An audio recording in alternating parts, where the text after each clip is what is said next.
Leo nimeona nikuletee ratiba ya kalenda ya miula ya masomo kwa shule za awali, msingi na sekondari kwa mwaka 2026 kama ifuatavyo.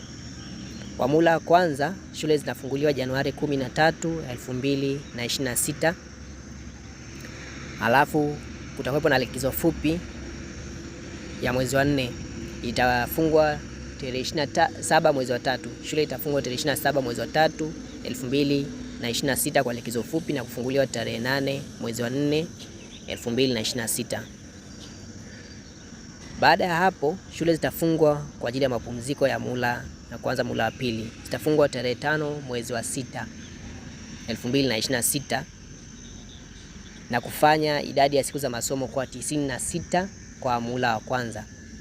Wakati mula wa pili shule zitafunguliwa tarehe 6 mwezi wa 7, 2026 na utakuwepo na likizo fupi ambazo shule tena zitafungwa tarehe 4 mwezi wa 9, 2026 na kufunguliwa tarehe 14 mwezi wa 9, 2026.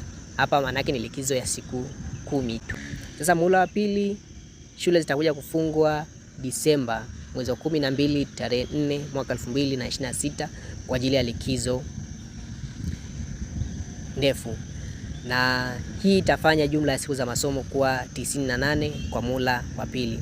Sasa ukijumlisha siku za masomo kwa muhula wa kwanza na wa pili, muhula wa kwanza ni siku 96, muhula wa pili siku 98, na jumla ya siku za masomo kwa mwaka 2026 itakuwa ni siku 194. Mdau wetu ni kukaribisha kulike na kusubscribe channel yetu kama bado uko hujasubscribe na kulike, lakini pia utafurahi kupata komenti yako. Uwe na wakati